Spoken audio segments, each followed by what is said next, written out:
بسم اللہ الرحمن الرحیم۔ السلام علیکم۔ میں بڑی سڑک سے گزر کر ہسپتال کی طرف جا رہا تھا کہ کوئی لڑکی سڑک کی دوسری طرف سے اچانک نکل کر میری گاڑی کے سامنے آ کھڑی ہوئی تھی۔ میں نے ایک دم سے بریک لگائے تھے۔ گاڑی عین اس کے سر پر پہنچ کر جھٹکا کھا کر رک گئی تھی۔ میں نے ماتھے پر آیا پسینہ صاف کرتے ہوئے سامنے کی طرف دیکھا تھا۔ وہ کوئی لڑکی تھی جو حلیے سے بالکل فقیرنی لگ رہی تھی۔ اس نے گاڑی کی دوسری طرف آ کر دروازہ کھٹکھٹانا شروع کر دیا تھا۔ میں نے دروازہ کھولا تو وہ جھٹ سے آ کر سیٹ پر بیٹھ گئی۔ مجھے آگے جانا ہے، وہ بار بار ایک ہی جملہ دہرائے جا رہی تھی۔ وہ کوئی پاگل دیوانی تھی جو شاید مجھ سے لفٹ مانگنا چاہ رہی تھی۔ میں نے گاڑی چلا کر اسے اس کی منزل تک پہنچا دیا تھا۔ اب اکثر ایسا ہی ہونے لگا تھا۔ وہ مجھے اسی جگہ پر ملتی، گاڑی کو روکنے کا اشارہ کر کے گاڑی میں بیٹھ جاتی اور میں اسے تھوڑا آگے ایک دربار تک چھوڑ دیا کرتا تھا۔ نہ جانے وہ کون تھی اور کہاں سے آ جایا کرتی تھی۔ مجھے اس گاؤں میں آئے ہوئے ابھی دوسرا ہی مہینہ تھا۔ میں یہاں کے سرکاری ہسپتال میں ایک ڈاکٹر تھا۔ میں نے ابھی حال میں ہی اپنی ہاؤس جاب مکمل کی تھی۔ مجھے سرکار نے یہاں کے ہسپتال میں تعینات کر دیا تھا۔ میرے علاوہ یہاں ایک اور لیڈی ڈاکٹر بھی تھی جو خواتین کو چیک کیا کرتی تھی، اور میں یہاں کے مردوں اور بچوں کا معائنہ کیا کرتا تھا۔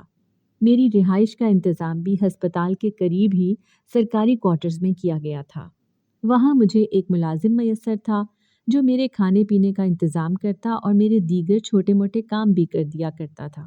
اس نے مجھے بتایا تھا کہ یہاں گزشتہ کئی سالوں سے کوئی ڈاکٹر نہیں ٹکتا تھا۔ سرکار نئے بھرتی ہونے والے ڈاکٹروں کو یہاں بھیج دیتی تھی، جبکہ وہ کچھ عرصے میں تجربہ حاصل کر کے یہاں سے بھاگ جاتے تھے۔ شاید اس کی وجہ یہاں موجود سہولتوں کا فقدان اور تنہائی تھی۔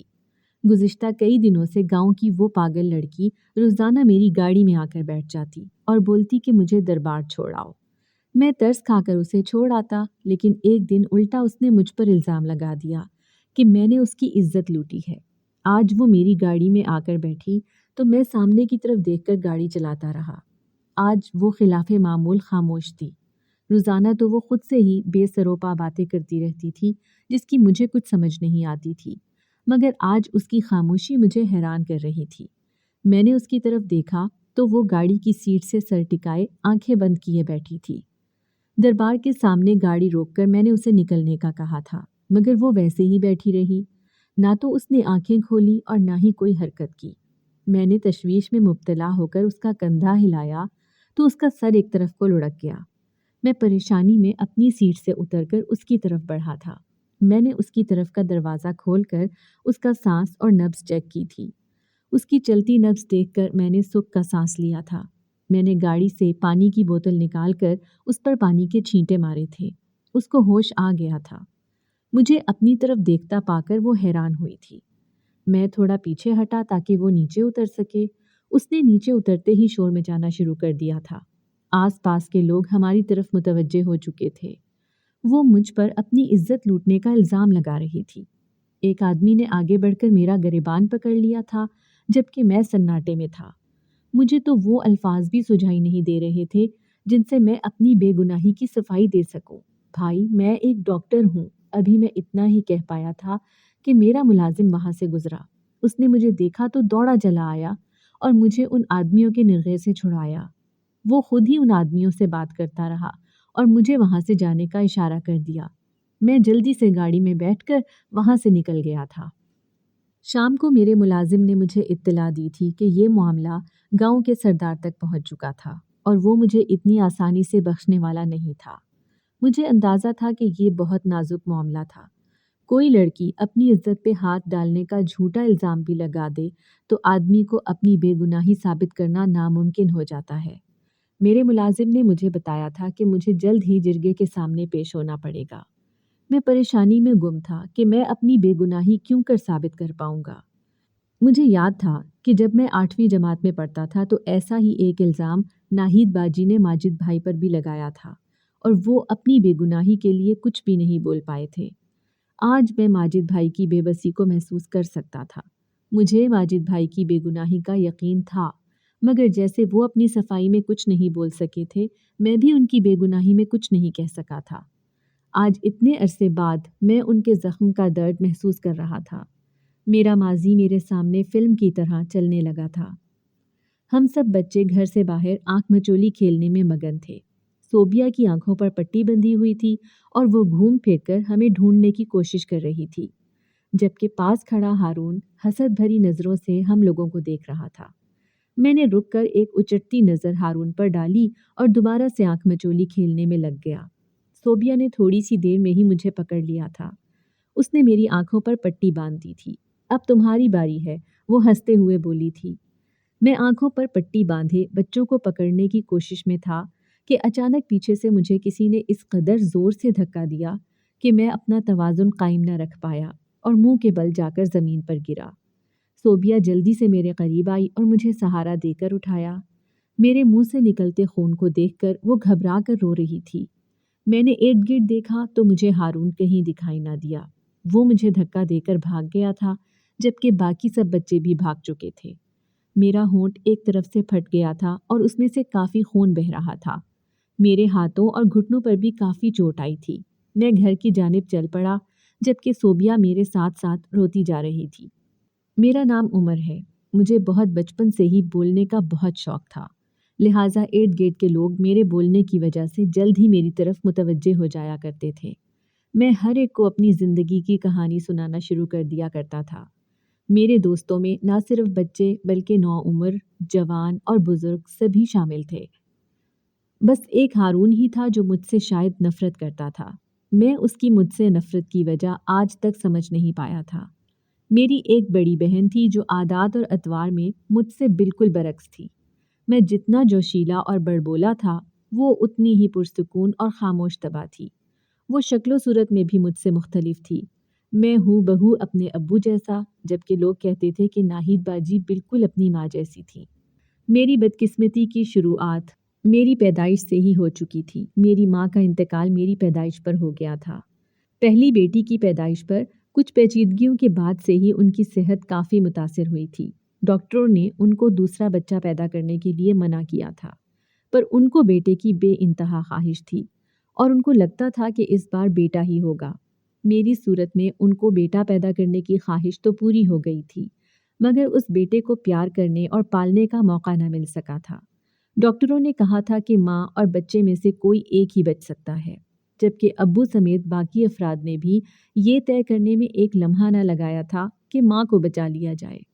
ڈاکٹر ماں کو بچانے میں اپنی سی پوری کوشش کرتے رہے تھے، مگر خوش قسمتی سے یا شاید بدقسمتی سے میں بچ گیا تھا، اور ماں میری پیدائش کے 2 گھنٹے بعد ہی باجی اور ابو کو روتا بلکتا چھوڑ کر جا چکی تھی۔ مجھے میرے تایا اور تائی نے پالا تھا۔ تائی مجھے ہسپتال سے ہی اپنے گھر لے گئی تھی۔ ابو کو میری ماں کی موت کا اتنا غم تھا کہ انہیں شاید یاد بھی نہیں رہا تھا کہ ان کا کوئی بیٹا بھی پیدا ہوا تھا۔ ماں کے چہلم تک وہ ماں کی موت کے غم میں گھر سے باہر ہی نہیں نکلے تھے، اور نہ سامنے والے گھر میں مجھے ایک بار بھی دیکھنے آئے تھے۔ میری تائی اماں ہی مجھے سنبھالتی رہیں۔ پھر ایک دن ابو اچانک مجھے لینے آ گئے۔ وہ تائی اماں کے شکر گزار تھے جنہوں نے اتنے دن تک ان کے بیٹے کو سنبھالا تھا۔ تائی اماں کو جب تک میری عادت ہو گئی تھی، انہوں نے ابو سے کہا کہ اگر وہ مناسب سمجھے تو مجھے ان کے پاس ہی چھوڑ جائیں۔ وہ مجھے اپنا بیٹا بنانا چاہتی تھی۔ ابو کو اور کیا چاہیے تھا؟ وہ پہلے ہی میری ذمہ داری کو مجبوری سمجھ کر اٹھانے آئے تھے۔ وہ خوشی خوشی مجھے تائی اماں کو سونپ گئے، اور یوں میں ہمیشہ کے لیے تایا اور تائی کی ذمہ داری بن گیا تھا۔ تائی اماں کے پہلے 2 جڑواں بچے، ایک بیٹا اور ایک بیٹی تھی، جو لگ بھگ میری باجی کے ہی ہم عمر تھے۔ ہارون میرے چاچو کا بیٹا تھا، وہ میرا ہم عمر تھا۔ اس کا گھر بھی ہمارے گھر کے نزدیک ہی تھا۔ نہ جانے اسے مجھ سے کیا بیر تھا، وہ میری ہر بات میں اپنی ٹانگ اڑانا ضروری سمجھتا تھا۔ صوبیہ اس کی چھوٹی بہن تھی جو مجھ سے بھی 1.5 سال ہی چھوٹی تھی۔ وہ صوبیہ کو اکثر ڈانٹتا اور منع کرتا تھا کہ وہ میرے ساتھ نہ کھیلے، جبکہ صوبیہ کا میرے بغیر گزارا ممکن نہیں تھا۔ صوبیہ اور میری بچپن سے ہی بے حد دوستی تھی۔ ہارون اس کو جتنا میرے ساتھ کھیلنے سے روکتا تھا، وہ اتنا ہی میری طرف بڑھتی تھی۔ ہم دونوں ہمیشہ ایک ساتھ دکھائی دیتے تھے۔ میں، ہارون اور صوبیہ ایک ہی اسکول میں اور ایک ہی جماعت میں پڑھتے تھے۔ ہمارے اسکول میں داخلے کرواتے ہوئے چاچو نے صوبیہ کا بھی داخلہ کروا دیا تھا، لہٰذا ہم سے چھوٹی ہونے کے باوجود بھی وہ ہماری ہی ہم جماعت تھی۔ इस रात सोबिया ने चाचू के घर में दाखिल होते ही हारून की शिकायत लगा दी थी। चाचू उसकी रोज बरोज की बढ़ती हरकतों से काफी तंग थे। चाचू उसकी ठुकाई लगाने के बाद सीधा हमारी तरफ चले आए थे। मैं कंबल में दुबका पड़ा था। ताई ने मेरे जख्म पर दवा लगा दी थी, लेकिन बढ़ती सर्दी के सबब मेरे जिस्म से टीसें उठ रही थी। गिरते वक्त इतना एहसास नहीं हुआ था, ताहम रात के वक्त जिस्म काफी दुख रहा था। चाचू शर्मिंदा थे कि हारून की वजह से मुझे इतनी तकलीफ का सामना करना पड़ा था। मेरे ताया कॉलेज में प्रोफेसर थे। अब्बू भी किसी कंपनी में मुलाजमत करते थे। माँ की वफात के बाद अब्बू कुछ अरसे तक घर से ना निकले, लिहाजा उनको नौकरी से फारिग कर दिया गया था।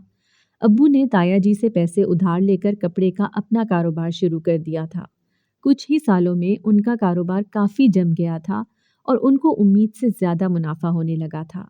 अब्बू ने ताया जी से ली गई उधार रकम वापस कर दी थी। अब्बू मेरा सारा खर्चा उठाया करते थे, मगर मेरी तालीम और तरबियत की सारी जिम्मेदारी ताया ताई की ही थी। अब्बू का कारोबार दूसरे शहरों तक फैल चुका था। अब्बू काम के सिलसिले में शहर से बाहर जाते तो नाहिद बाजी को भी ताया के घर ही छोड़ दिया करते थे। घर में सबका रवैया हमारे साथ अच्छा था। सब लोग मेरा और बाजी का काफ़ी ख्याल रखते थे, क्योंकि हम बिन माँ के बच्चे थे। शायद यही वजह थी जो हारून हर वक्त मुझसे चिढ़ा रहता था। हारून की वालदा भी हर गलत सही में हारून का साथ दिया करती थी और उसको भड़काने में पेश पेश रहा करती थी। ताई की मेरी ज़िंदगी में बहुत अहमियत थी। वो मेरे लिए मेरी माँ से भी बढ़कर थी, क्योंकि माँ तो अपनी औलाद के लिए जो कुछ करती है वो उसका फ़र्ज़ और औलाद का हक होता है, मगर ताई ने जो कुछ मेरे लिए किया था वो ना तो उनका फ़र्ज़ था और ना ही मेरा हक। वो मेरी तालीम और तरबियत के लिए कोशां थी। उन्होंने मुझे कभी भी माँ की कमी महसूस नहीं होने दी थी। उन्होंने मेरी जिम्मेदारी लेने का जो बीड़ा उठाया था उसे हर हाल में निभाया था। हारून की मुझसे नफ़रत में कोई कमी नहीं आई थी। हम 8वीं जमात में पहुंचे तो एक दिन वो किसी मामूली झड़प पर चाचू की पिस्तौल निकाल कर ले आया था। वो मुझ पर पिस्तौल तान कर खड़ा था, जबकि पिस्तौल देखकर मेरा खून खुश्क हो गया था। शुक्र है कि उसके पिस्तौल चलाने से पहले ही सोबिया भागकर चाचू को बुला लाई थी। चाचू को देखकर वो भीगी बिल्ली बन गया था। चाचू ने पिस्तौल छीनकर उसके कान के नीचे 2 लगाई थी। उस दिन चाचू ने हारून को हॉस्टल भिजवाने का फैसला कर लिया था। ताया की बेटी सायरा और बाजी ने एफए का इम्तिहान पास कर लिया था। ताई ने दोनों को ही आगे पढ़ने से मना कर दिया था, जबकि ताया का बेटा माजिद भाई आगे पढ़ाई जारी रखे हुए थे। उन्होंने दूसरे शहर की यूनिवर्सिटी में दाखिला ले लिया था। ताई दोनों बच्चियों के लिए रिश्ते की तलाश में थी। सायरा बाजी का रिश्ता तय हो गया था, जबकि बाजी के लिए निहायत मौजू रिश्ता आया था। लड़का ताया और ताई का देखा भाला था। खानदान भी अच्छा था। ताया ने अब्बू को बुलाया था और वो उनकी राय जानना चाहते थे। अब्बू को भी कोई एतराज़ नहीं था, पर अब्बू एक बार बाजी की राय जानना चाहते थे। बाजी ने रिश्ते से मना कर दिया था। ताई उनको समझा रही थी कि मुनासिब रिश्ता है, शादी तो करनी ही है, अच्छे रिश्ते से इनकार नहीं करना चाहिए। पर बाजी की ना हाँ में नहीं बदली थी। अब्बू बाजी से बेहद प्यार करते थे। वो उनकी हर ख्वाहिश पूरी करने को अव्वलीन तरजीह देते थे। अब्बू ने कह दिया था कि अगर नाहिद नहीं चाहती तो उसके साथ ज़बरदस्ती ना की जाए। ताई का इरादा तो दोनों लड़कियों की इकट्ठी शादी करने का था, मगर बाजी ना मानी तो ताया ने सायरा बाजी की शादी की तारीख तय कर दी थी। अगले महीने ही सायरा बाजी रुखसत होकर दूसरे शहर चली गई थी। माजिद भाई तालीम के सिलसिले में हॉस्टल में रिहाइश पजीर थे। वो और हारून दोनों छुट्टियों में कुछ दिनों के लिए घर आए हुए थे। सब लोग खाने के बाद बड़े कमरे में आकर बैठ गए थे और खुशगप्पियों में मगन थे। माजिद भाई अपने कमरे में थे। उनके कमरे से कुछ शोर की आवाज़ सुनाई दी तो सब उस तरफ मुतवज्जे हो गए थे। कुछ ही देर में कमरे का दरवाज़ा खुला और बाजी रोती बिलखती बाहर निकली थी। वो सामने मौजूद सब लोगों को बैठा देखकर ठिठक गई और रोती हुई अपने कमरे में बंद हो गई थी। उसके पीछे माजिद भाई भी बाहर निकले थे।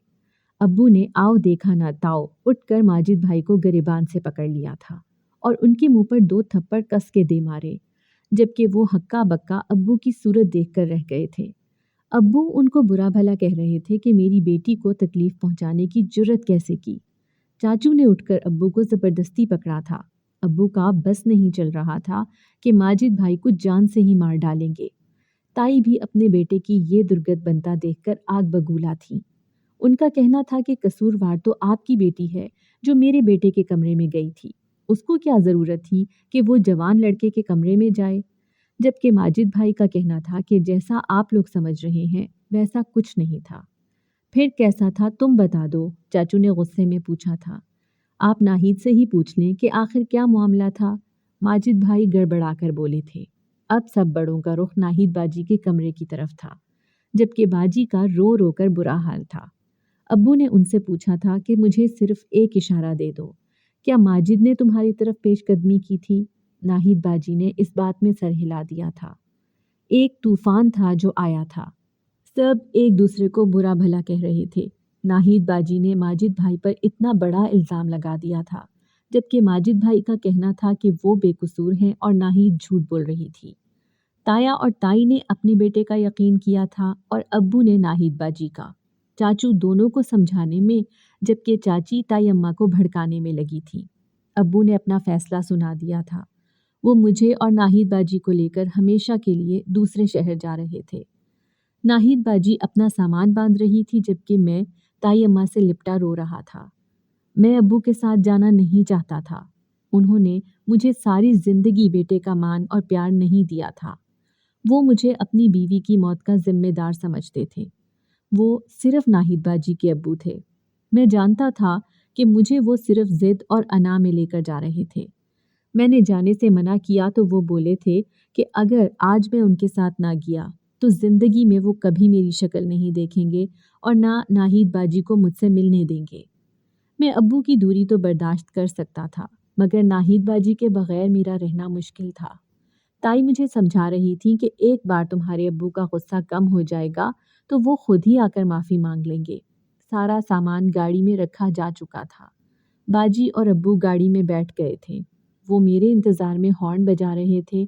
मैं ताया और ताई से मिलकर चचा की तरफ बढ़ा था। उन्होंने मुझे गले से लगा लिया था।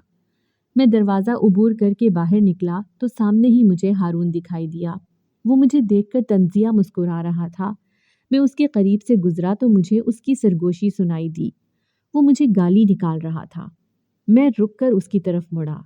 मैं सारी जिंदगी उसे नज़रअंदाज करता आया था। न मैंने पलटकर उस पर कभी हमला किया था और न कभी उसकी किसी गलत बात का जवाब दिया था। पर आज मैं पहले ही बड़ा दुखी था। मैंने नज़र भर कर उसे देखा था। जो खून तुम्हारे अंदर है वही मेरे अंदर है। मेरे खून को गाली देने का मतलब तुम अपने ही खून को गाली दे रहे हो, मैंने हल्की आवाज़ में संजीदगी से कहा था। मेरी बात के जवाब में वो फिर से तंजिया हंस दिया था। मैं जाने के लिए पलटा तो वो बोला, भूल है तेरी कि हमारा एक खून है। मैं उसको नज़रअंदाज करता गाड़ी में जाकर बैठ गया था। एक ही दिन में कितना कुछ बदल गया था। हम दूसरे शहर आ गए थे। इस शहर में अब्बू ने पहले से एक घर ले रखा था। जब अब्बू काम के सिलसिले में आते तो यहीं ठहरते थे। अब्बू हमें उसी घर में ले गए थे। अब्बू ने मेरा दाखिला स्कूल में करवा दिया था, जबकि बाजी ने भी अपनी पढ़ाई शुरू कर दी थी। मैं ताया ताई की ज़िंदगी से ऐसा निकला कि पलटकर वापस कभी जा नहीं सका। कई साल गुजर गए थे। अब्बू ने नाहिद बाजी का निकाह और कुछ साल बाद रुखसती भी कर दी थी। अब्बू ने दोबारा कभी चचा और ताया ताई का नाम लिया, ना ही उनको नाहिद बाजी की शादी में बुलाया था। मैं ही ताई से कभी कभार फ़ोन पर बात कर लिया करता था और उनको यहाँ के कुछ हालात बता दिया करता था। मैं हैरान था कि अब्बू अपने सगे भाइयों को ऐसे भूल गए थे जैसे उनका कोई वजूद ही ना हो। मैंने खुद को पढ़ाई में गुम कर लिया था, जबकि अब्बू ने खुद को कारोबार में गुम कर दिया था। उन्होंने कारोबार मुल्क से बाहर भी शुरू कर दिया था, जिसके नतीजे में वो अक्सर मुल्क से बाहर जाते थे। नाहिद बाजी की शादी के बाद तो वो कई कई माह मुल्क से बाहर ही गुजार देते थे। मेरे हर काम के लिए मुलाजिम मौजूद थे। मैंने MBBS और हाउस जॉब मुकम्मल की तो मेरी भर्ती करीबी गांव के हस्पताल में कर दी गई थी। यहाँ आने से पहले मैं नाहिद बाजी से मिलने गया था। मेरे जहन में अभी तक वही मामला अटका हुआ था। मैं अब वो बच्चा नहीं रहा था जिसे आँख के घूरने से डरा दिया जाए। सब अपनी अपनी जिंदगियों में आगे बढ़ गए थे, जबकि मुझे लगता था कि मैं अभी तक उसी लम्हे में कैद था जब मैं ताई अम्मा से लिपटा रो रहा था और वो मुझे समझा रही थी, हमें तुम्हारे बाप से लाख इख्तलाफात सही, पर आज तुम्हें अपने बाप का ही साथ देना चाहिए। ताई अम्मा ने मेरे कान में कहा था। वो मेरी कमर सहलाते हुए मुझे नसीहतें भी करती जा रही थीं। शायद उन्हें भी अंदाज़ा था कि वो मुझे इस दिन के बाद देख नहीं पाएंगी। मैं नाहिद बाजी के बरामदे में पड़ी कुर्सी पे बैठा चाय पी रहा था। वो मुझसे मेरी नई लगने वाली नौकरी के बारे में सवाल करती रही। वो खामोश हुई तो मैं भी खामोश था। मुझे समझ नहीं आ रहा था कि बात कहाँ से शुरू करूं। मैंने खंकार कर गला साफ किया और बोला था, बाजी, आपको याद है जब हम ताई अम्मा के घर से आखिरी बार निकले थे, तब आपने माजिद भाई पर जो इल्ज़ाम लगाया था? मैं अटक अटक कर अभी इतना ही कह पाया था कि बाजी मेरी बात काटते हुए खुद ही बोल पड़ी थी। वो झूठा इल्ज़ाम था। मैं सन्नाटे में रह गया था। मैं माजिद को पसंद करने लगी थी और उससे शादी करना चाहती थी, जबकि ताई मेरे रिश्ते ढूंढ रही थी। मैंने खुद ही माजिद से बात करने की ठान ली थी। सब लोग खाना खाने में मसरूफ़ हुए तो मैं उसके कमरे की तरफ बढ़ गई थी। वो मुझे अपने कमरे में देखकर हैरान था। मैंने उसको बताया था कि मैं उसे पसंद करती हूँ और वो अपनी और मेरी शादी की बात ताई अम्मा से करे, जबकि वो हैरान था। उसने मेरे मुंह पर साफ शफाफ इनकार कर दिया था, बल्कि गुस्से में आकर मुझे डांट दिया था। उसका कहना था कि उसने मुझे हमेशा अपनी बहन समझा था और वो ऐसा कभी सोच भी नहीं सकता था। मुझे अपनी बेइज्जती महसूस हुई थी और मुझे रोना आ गया था। जब मैं बाहर निकली तो सभी बाहर मौजूद थे। वो लोग मेरे रोने पर हैरान होकर कुछ और ही समझे थे। मैंने सोचा था कि इससे पहले कि माजिद सबको कुछ बताए और सबके सामने मेरी बेइज्जती हो, मैं सारी बात माजिद पे ही डाल देती हूँ। इस तरह मैंने सबके सामने अपनी लाज भी रख ली थी और माजिद से बेइज्जती का बदला भी ले लिया था। बाजी बोलकर खामोश हुई तो मैं हक्का बक्का रह गया था। इतने साल एक झूठे इल्ज़ाम के पीछे माजिद भाई ने इतना नहीं सहा होगा जितना मैंने सहा था। मेरी माँ मुझसे छीन ली गई थी, फिर आपने ये बात अब्बू को क्यों नहीं बताई? इतने सालों तक आप सबको धोखे में कैसे रख सकती थी? मैंने बमुश्किल आवाज़ निकाली थी। दुख से मेरा दिल बंद होने के करीब था। मैं काफ़ी अरसे पहले ही अब्बू को बता चुकी थी, बल्कि मैंने फ़ोन करके ताई और माजिद से अपनी नादानी की माफ़ी भी मांग ली थी। उस वक्त मैं खुद नासमझ थी, मुझे कुछ सुझाई ना दिया था। ताई ने भी मेरी गलती को माफ़ कर दिया था। मेरे इर्द गिर्द फिर से धमाका हुआ था। जब सब कुछ वाज़ेह हो गया था तो मुझे इधर क्यों बेखबर रखा गया था? न ताई ने मुझे कभी उधर बुलाया, न अब्बू ने कभी जाने दिया। मैं सर पकड़े अपनी बेवकूफ़ी पर रो दिया था, मगर इस बार मेरे आंसू मेरे दिल पर गिरे थे। जिरगे के लिए आज दोपहर का वक्त मुकर्रर किया गया था। मैं वक्त पर पहुंच गया था। वहां पहले से कुछ लोग मौजूद थे, जबकि कुछ लोग मेरे पहुंचने के कुछ देर बाद ही पहुंच गए थे। मैं उनमें से अपने मुलाजिम और उस पागल लड़की के सिवा किसी को नहीं जानता था। वो लड़कियों में पहले से ही वहां पर मौजूद थी और मुंह पल्लू में छुपाए बैठी थी। जिरगा शुरू हुआ तो किसी आदमी ने मुझे अपना तारुफ पेश करने के लिए कहा था। मैंने अपने बारे में बताया तो मेरी रूह फना हो गई। मुझे देखते ही जिरगे के सरदार समेत सब लोग अल्लाह के हुजूर सजदे में गिर पड़े थे। मैं गांव के सरदार की हवेली में बैठा था, जबकि मेरे इर्द गिर्द सरदार के बेटे अपने बीवी बच्चों समेत मौजूद थे। ये सरदार मेरे नाना थे। मेरी माँ 4 भाइयों की इकलौती बहन थी, जिन्होंने अपनी पसंद से अब्बू से शादी की थी। लिहाजा उनके वालिद ने उन्हें घर से निकाल दिया था। उनके वालिद उनसे सख्त नाराज थे, मगर कुछ सालों बाद उन्हें किसी तरह से अपनी बेटी की मौत की इत्तला मिल गई थी। अब्बू की गांव के किसी आदमी से मुल्क से बाहर मुलाकात हुई थी। जब सरदार को अपनी बेटी की मौत का पता चला तो वो बहुत अफसरदा हुए और उसके बच्चों से मिलने की ख्वाहिश की थी, मगर उनका कोई अता पता मालूम नहीं था।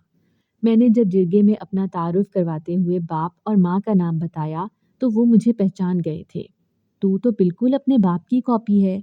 वो बार बार मेरे हाथ चूमते और कभी मुझे सीने से लगाते और फिर वो मुझे अपनी हवेली ले आए थे। मगर आप अब्बू को कैसे जानते हैं? क्या वो कभी गांव आपसे मिलने आए थे? मैंने सवाल किया था। मेरे हाथों में खेलकर बड़ा हुआ था अहमद। उन्होंने अब्बू का नाम लिया था। क्या? मैं हैरान था। मैं जानता था कि मेरे माँ बाप की पसंद की शादी थी, पर वो तो यूनिवर्सिटी में मिले थे। मुझे इस किस्से की ज़रा समझ नहीं आ रही थी। नाना मेरी परेशान शक्ल देखकर समझ गए थे। वो गोया हुए, अहमद मेरे भाई का बेटा है, ये देख तेरे दादा हैं। उन्होंने एक तस्वीर की तरफ इशारा किया था। वो उनकी जवानी की तस्वीर थी जिसमें अब्बू की बेहद शुबाहत थी। احمد اپنے ماں باپ کا اکلوتا بیٹا تھا۔ انہوں نے ایک اور بم پھوڑا تھا۔ احمد کی ماں نے اس کا رشتہ اپنے بھائی کی بیٹی سے طے کر رکھا تھا، جبکہ احمد اور میری بیٹی نازیہ ایک دوسرے کو پسند کرنے لگے تھے۔ احمد کی ماں سے زیادہ مجھے اعتراض تھا، کیونکہ میں نہیں چاہتا تھا کہ احمد کی ماں کو میری بیٹی کی وجہ سے اپنے بھائی کے سامنے شرمندہ ہونا پڑے۔ میں نے نازیہ کو صاف صاف کہہ دیا تھا کہ احمد کی شادی وہیں ہوگی جہاں اس کی ماں چاہے گی۔ مجھے نہیں معلوم تھا کہ وہ دونوں اتنا بڑا قدم اٹھا لیں گے۔ احمد یونیورسٹی میں پڑھا کرتا تھا جبکہ نازیہ پڑھائی چھوڑ چکی تھی۔ ایک دن وہ دونوں ہی گھر سے غائب تھے۔ کافی دیر گزرنے کے بعد بھی دونوں واپس نہ لوٹے تو ہم نے ان کی تلاش شروع کر دی تھی، مگر ان کا ہمیں کوئی سراغ نہ مل سکا۔ شاید وہ اس وقت ہمیں مل جاتے تو ہم انہیں جان سے ہی مار ڈالتے۔ احمد کی یونیورسٹی سے بھی معلوم کیا گیا۔ پتہ چلا کہ وہ تو اس دن یونیورسٹی آیا ہی نہیں تھا۔ کچھ عرصے بعد ہمیں اس کی طرف سے ایک خط ملا جس میں لکھا تھا کہ وہ دونوں شادی کر چکے ہیں اور ایک ساتھ بہت خوش ہیں۔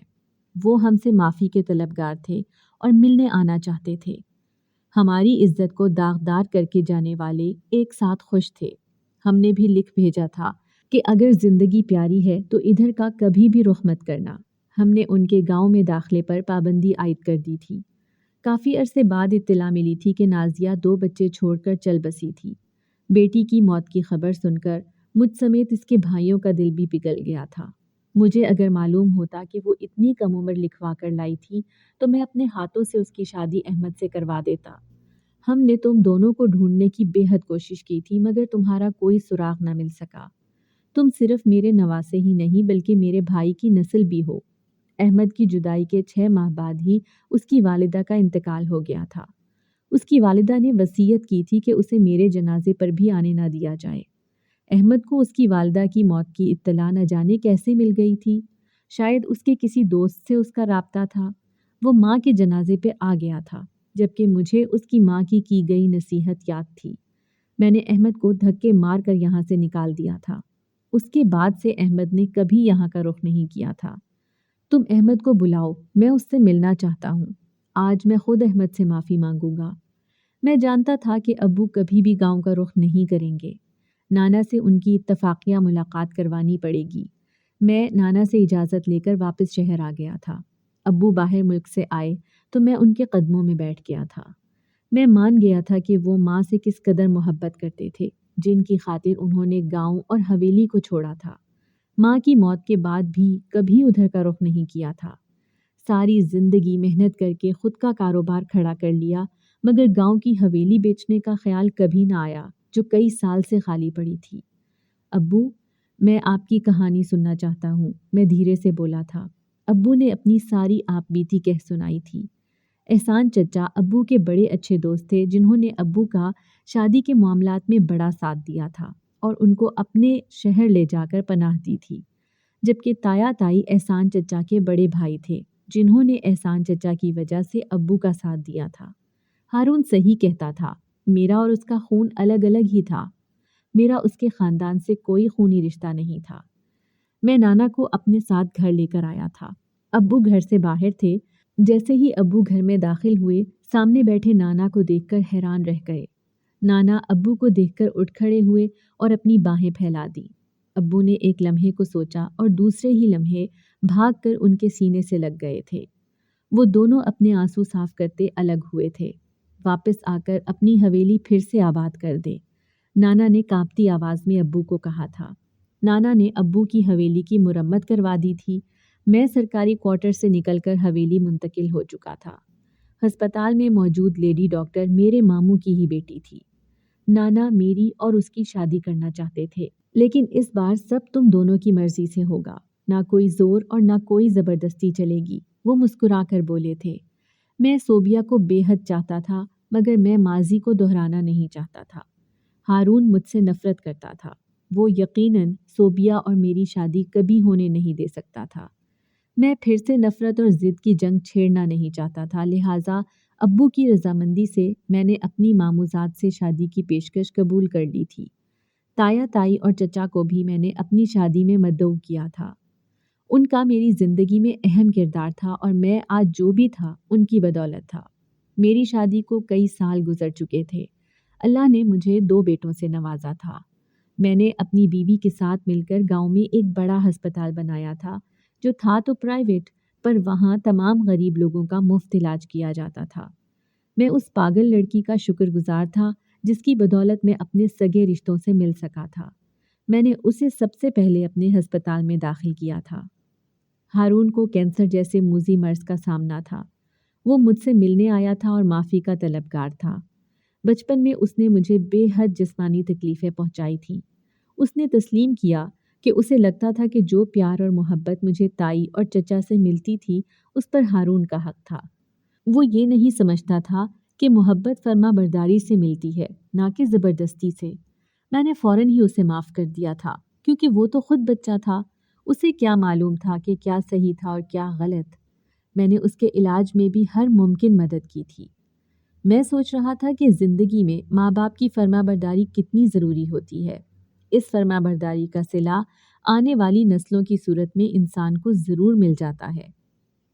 अगर आपको हमारी आज की कहानी पसंद आई है तो इसे लाइक करें, शेयर करें और चैनल को सब्सक्राइब करना मत भूलिएगा।